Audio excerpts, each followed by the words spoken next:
Hello, myself Dr. Jitendra Mishra. I am a consultant gynecologist and antenatal surgeon in your area, Varanasi. तो आज का हमारा जो topic है उसे हम कहेंगे परिवार नियोजन अथवा कुटुंब नियोजन, जिसको हम फैमिली प्लानिंग के रूप में जानते हैं।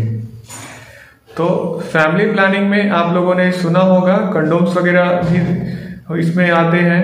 इसके अलावा कॉपर्टीज आते हैं, पिल्स आते हैं, कॉन्ट्रासेप्टिव पिल्स और इंजेक्शंस वगैरह भी आते हैं, और लास्ट में हम सर्जरीज के बारे में भी बात करेंगे।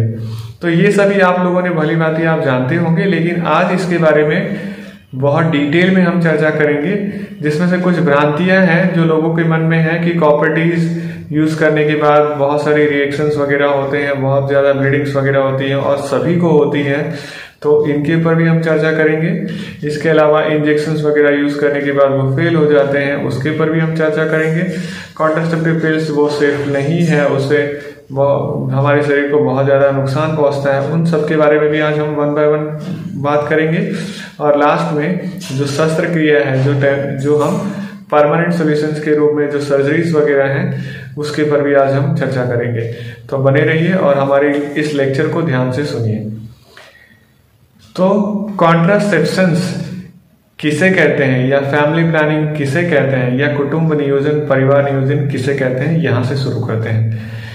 ऐसी सभी इकाइयों का उपयोग करना जो कि टेम्पररी रूप में अथवा परमानेंट रूप में प्रेगनेंसी को न होने देने के लिए उपयोग किया जाता है, जबकि संभोग किया गया हो।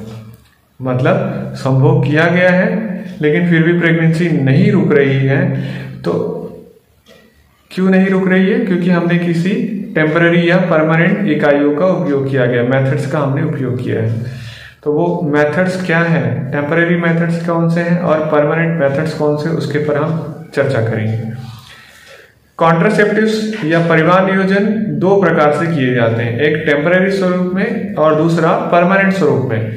टेम्पररी स्वरूप में हम सबसे पहला देखते हैं नेचुरल मेथड। नेचुरली आप लोगों ने ब्रह्मचर्य का पालन किया होगा कि प्रेगनेंसी नहीं होने देना है, तो हम ब्रह्मचर्य का पालन करेंगे, जिससे कि शुक्राणु और जो अंडाणु है उनका दूर दूर का नाता है, मतलब वो मिलेंगे। तो नेचुरली अगर हम ब्रह्मचर्य का पालन करेंगे तो प्रेगनेंसी हो ही नहीं सकती।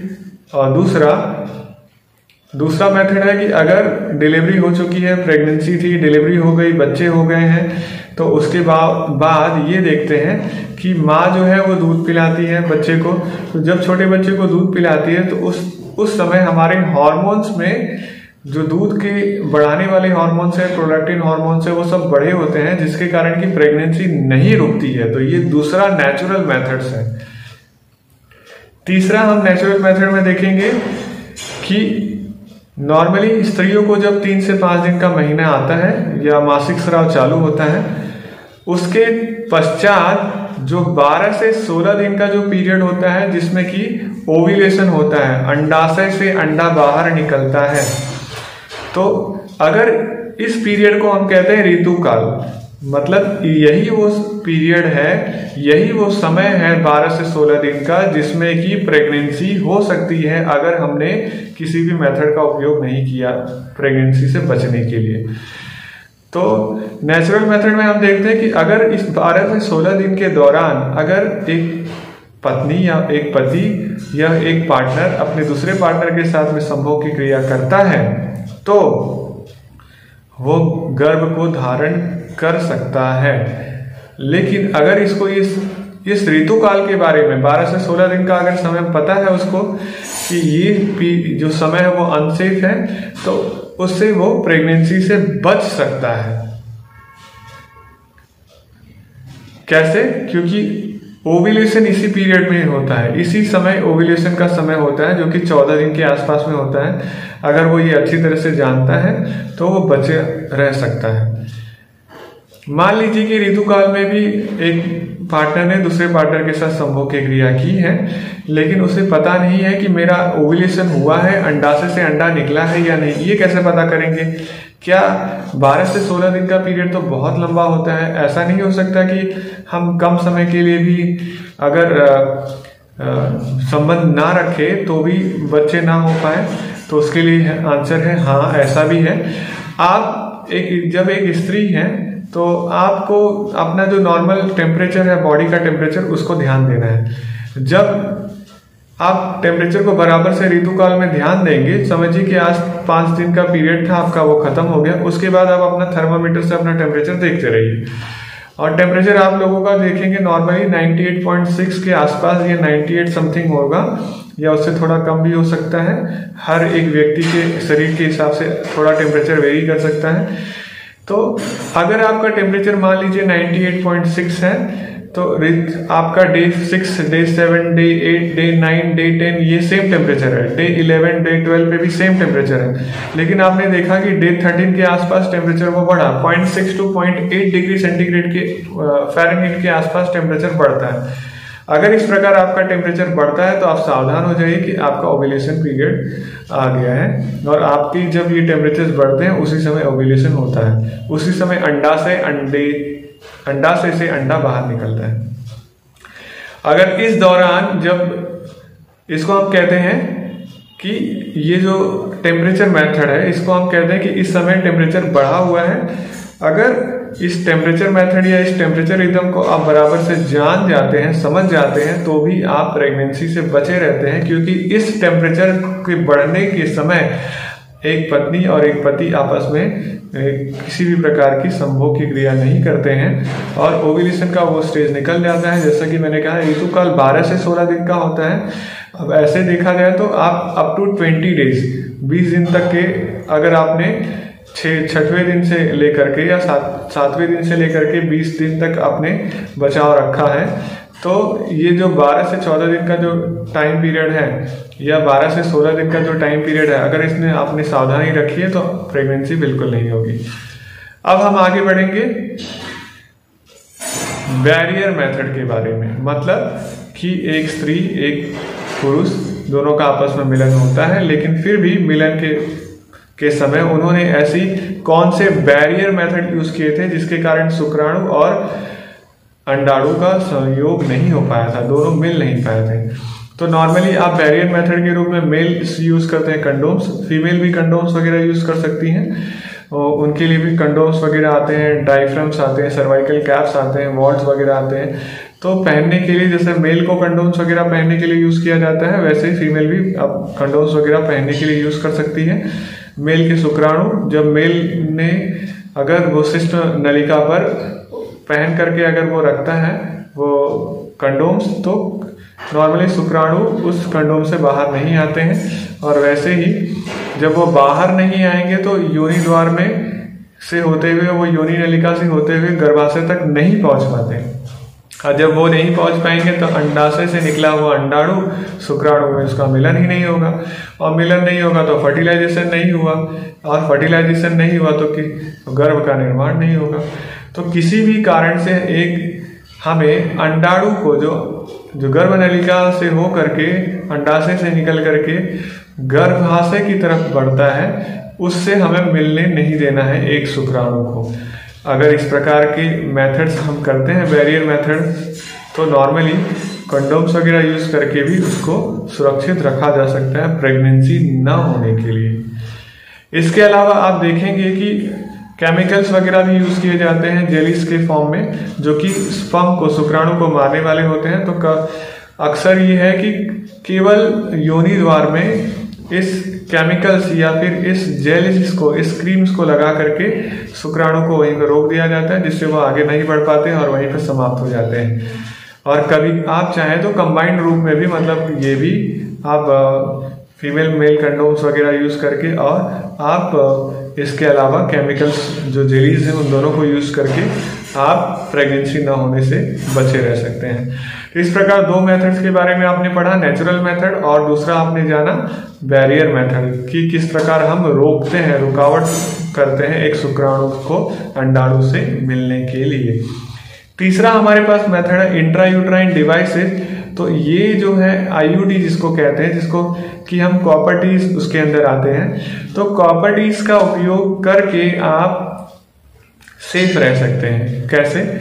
कॉपर टीज में जो होते हैं कॉपर आयरन्स होते हैं। कॉपर आयरन जो होता है वो शुक्राणु को बढ़ने से रोकता है, शुक्राणु की गति को अवरोध कर देता है और उसको रोक देता है। तो जब शुक्राणु की गति को रोक देगा तो शुक्राणु वहीं पर समाप्त हो जाएगा, क्योंकि जब उसकी गति वो बढ़ने नहीं देगा तो कुछ समय के बाद वो अपने आप खत्म हो जाएगा।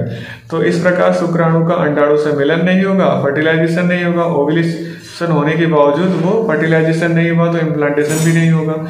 तो इस प्रकार आपने ये समझा कि हम यहाँ भी एक शुक्राणु को अंडाणु से मिलने के लिए रोक रहे हैं। तो किस प्रकार आप कॉपर टी का उपयोग कर सकते हैं।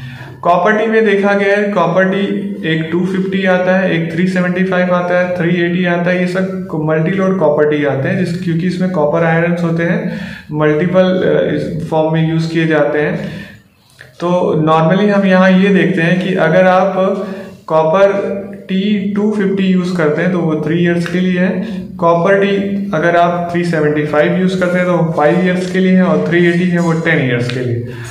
अब यहाँ पर हम ये चर्चा करेंगे कि कॉपर टी कब यूज करना चाहिए। नॉर्मली पीरियड्स के खत्म होने के बाद, जब किसी का मासिक स्राव खत्म होता है उसके तुरंत बाद आप बच्चेदानी का मुंह खुला होता है, उस समय आप कॉपर टी लगवा सकते हैं एक एक्सपर्ट गायनिकोलॉजिस्ट से, और ये बहुत ही सेफ होता है।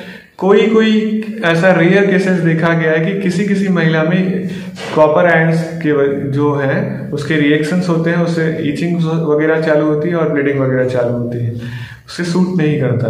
तो नॉर्मली ये सबके लिए लागू नहीं होता, कुछ महिलाएं हैं उनके लिए। और अगर आपने एक्सपर्ट डॉक्टर के द्वारा लगवाया है तो ये है कि आप अगर कुछ रिएक्शंस वगैरह भी होते हैं तो तुरंत ही आप वहां आकर के आप निकलवा सकते हैं, लेकिन ये बहुत रेयर है। नॉर्मली सबके लिए ये सेफ है। और जब तक आप चाहते हैं कि 3 साल तक मुझे बच्चे नहीं चाहिए, 5 साल तक नहीं चाहिए, 10 साल तक नहीं चाहिए, तब तक आप सेफली आप किसी भी प्रेगनेंसी से बचे रह सकते हैं। और जब आप प्लानिंग वापस करते हैं तो आप उस कॉपर टी को एक गायनिकोलॉजिस्ट के द्वारा वो निकलवा करके आप वापस से फैमिली प्लान की तैयारी कर सकते हैं। अब हम आगे चर्चा करेंगे इस पर। अब आपने ये चर्चा किया कि कॉपर टी क्या है, कॉपर टी कैसे यूज किया जाता है, कब लगाया जाता है, ये सब के बारे में आपने जाना।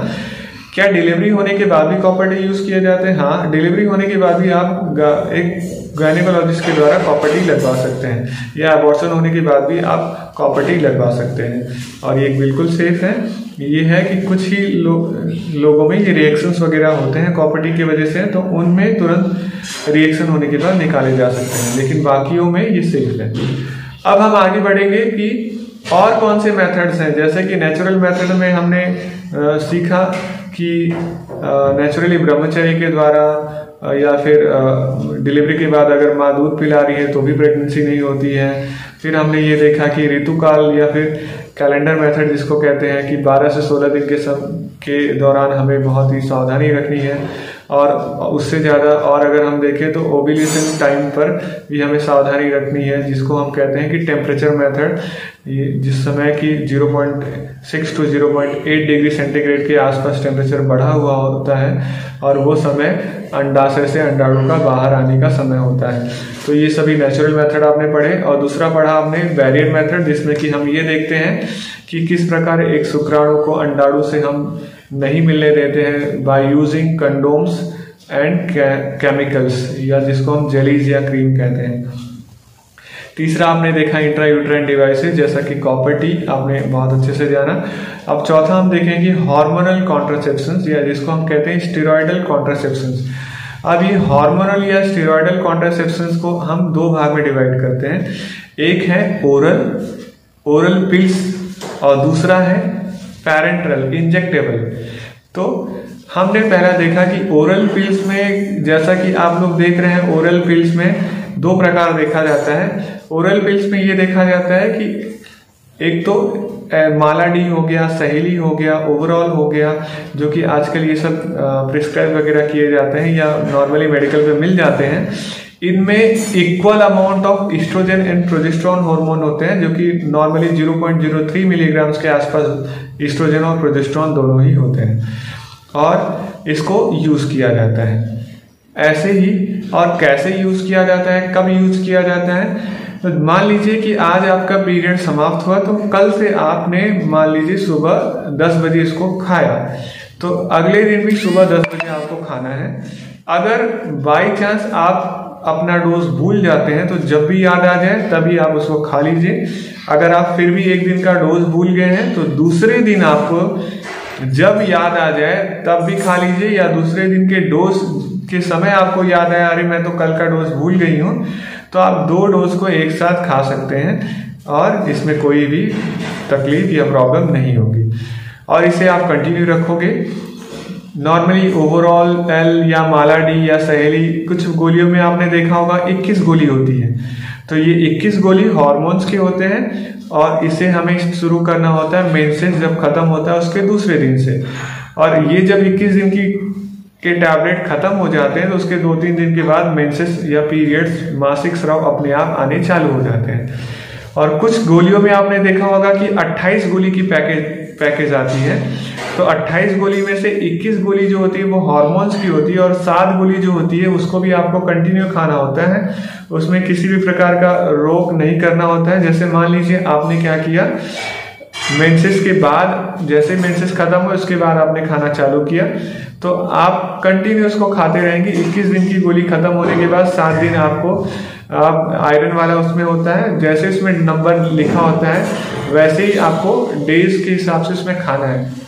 7 दिन की जो टैबलेट होती है वो खून की जो भी मासिक स्राव जिस समय आ रहा होता है उस समय भी आप खाते रहते हैं, वो आयरन की गोलियां होती हैं। और ये नियम से आपको ओरल पिल्स आपको खाते रहने होते हैं। दूसरे पिल्स आते हैं कि जिसमें केवल और केवल हम प्रोजेस्टेरॉन का ही यूज करते हैं। जैसे केवल और केवल अगर प्रोजेस्टेरॉन का यूज अगर हम करते हैं तो उसमें हम देखते हैं कि इमरजेंसी के रूप में भी यूज किया जाता है। जैसे क्या, जैसे कि मान लीजिए कि एक मेल पार्टनर एक फीमेल पार्टनर के साथ उसका मिलन हुआ है और मिलन होने के बाद उसको ऐसा लग रहा है कि कहीं ना कहीं हमें प्रेगनेंसी नहीं चाहिए, हम प्रेगनेंसी से बचे रहें, तो विद इन 72 आवर्स 72 घंटे के बीच में ही उसे अनवांटेड 72 पिल्स नाम का टैबलेट्स आता है, सिंगल टैबलेट। उसमें देखेंगे ओनली प्रोजेस्टेरॉन्स होते हैं जो कि अराउंड 1.5 मिलीग्राम प्रोजेस्टेरॉन होता है। उसको यूज करने से ये प्रेगनेंसी नहीं रुकती है। तो इसी प्रकार आईपीएल, मिनी पिल ऐसे मार्केट्स में आपके केमिकल्स जो है, जो केमिस्ट के पास होते हैं, ये सब अवेलेबल्स होते हैं, तो आप उनका यूज कर सकते हैं जिससे कि अनवांटेड प्रेगनेंसी से आप बचे रह सकते हैं। ऐसे ही अब हम बात करते हैं इंजेक्टेबल के बारे में। अब ये इंजेक्टेबल में क्या क्या आएंगे, तो आपने मान लीजिए कि कॉपर टी यूज नहीं करना है, हमें पिल्स के चक्कर में नहीं पड़ना है। क्या ऐसा नहीं हो सकता कि हम इंजेक्शंस लगा लें और हमें फिर 3 महीने, 6 महीने या साल, 2 साल, 5 साल ऐसे बचे रहें?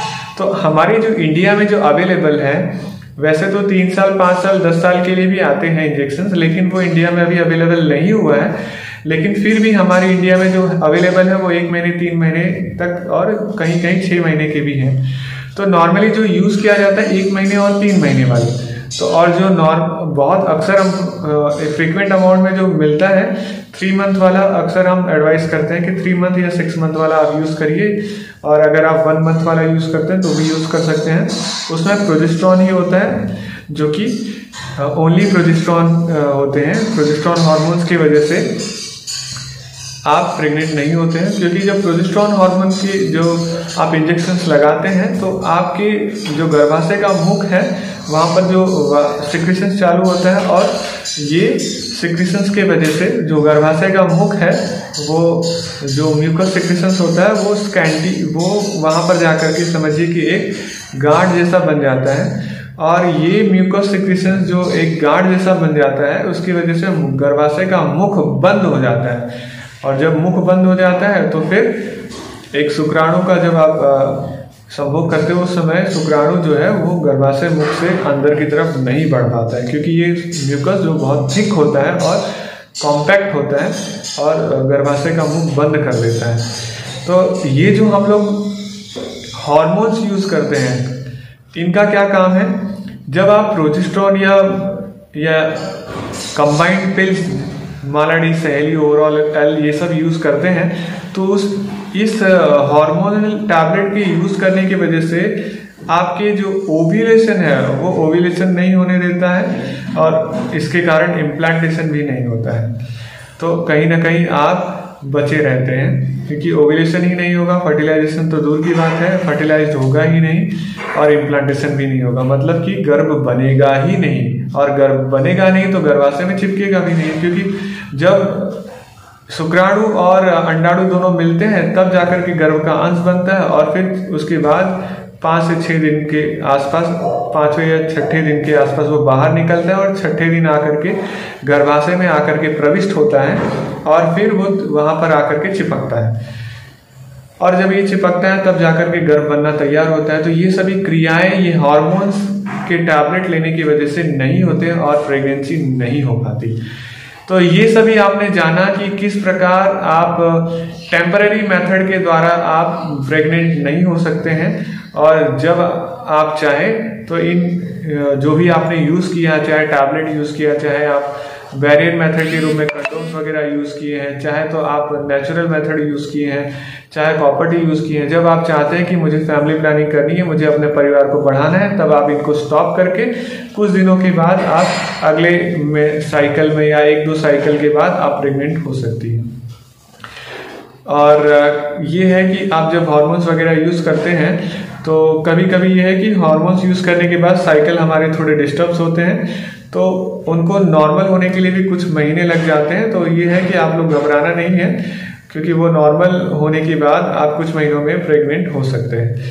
इसी प्रकार हम ये देखेंगे कि क्या टेम्पररी मेथड में तो हम टेम्पररी कुछ समय के लिए प्रेग्नेंट नहीं हो पाते हैं, क्योंकि वो दवाइयों का असर होता है, या फिर किसी बैरियर मेथड में हम लोगों ने जो कंडोम्स वगैरह यूज़ किया, या फिर नेचुरली हमने जो ब्रह्मचर्य आदि का यूज़ किया, उसके वजह से हम प्रेग्नेंट नहीं हो रहे हैं। लेकिन ऐसा कोई मेथड है क्या कि हम परमानेंटली अगर चाहे तो प्रेगनेंसी ना हो, मतलब अगर वहाँ संभोग की क्रिया हो भी एक मेल और फीमेल पार्टनर के बीच में तो भी प्रेगनेंसी ना हो, क्या ऐसा कोई मेथड है?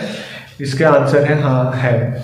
उसमें हम क्या करते हैं, शल्य क्रिया करते हैं, ऑपरेशन कर देते हैं, क्योंकि जो गर्भाशय की में स्थित गर्भ नली है जिसको फैलोपियन ट्यूब करते हैं, और उसको हम क्या करते हैं, कट करके उसको अलग कर दिया जाता है, अलग करके उसको छोड़ दिया जाता है बांध करके, जिससे कि वहां से अंडाशय से जो अंडे निकल करके गर्भनली में आते हैं वो आएंगे ही नहीं, और आएंगे ही नहीं तो शुक्राणु के द्वारा उनका मिलन नहीं होगा। इसलिए हम या तो क्या करें, अंडाणु को ही रोक दें गर्भनली काट करके, या फिर अगर मेल को ऑपरेशन करवाना है जैसे मेल पार्टनर को, तो उसमें वैसेक्टॉमी हम करते हैं।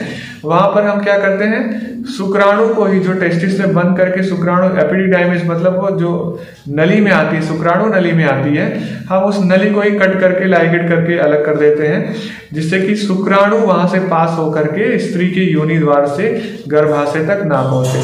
तो इस प्रकार के 2 सर्जरीज हैं। अगर फीमेल है, फीमेल भी करवा सकती है, मेल है तो मेल भी करवा सकते हैं, जिससे कि परमानेंटली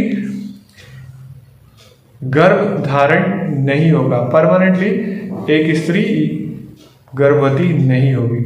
तो इस प्रकार अनवांटेड प्रेगनेंसी से बचने के लिए आज आपने फैमिली प्लानिंग कैसे की जाती है, कैसे आप कॉन्ट्रासेप्टिव पिल्स का यूज करते हैं, या कॉपर टी का यूज करते हैं, या इंजेक्शंस लगाते हैं, इन सभी के बारे में आज आपने डिटेल में सुना है। अगर आज का लेक्चर आपको अच्छा लगा है तो आने वाले समय में इसी प्रकार के लेक्चर्स को सुनने के लिए आप इस चैनल को सब्सक्राइब जरूर करिएगा, और अपने मित्रों के साथ या जिनको ज़रूरत है उनके साथ आप इसे शेयर भी करिएगा। तो आज का लेक्चर यहीं पर मैं समाप्त करता हूँ। धन्यवाद।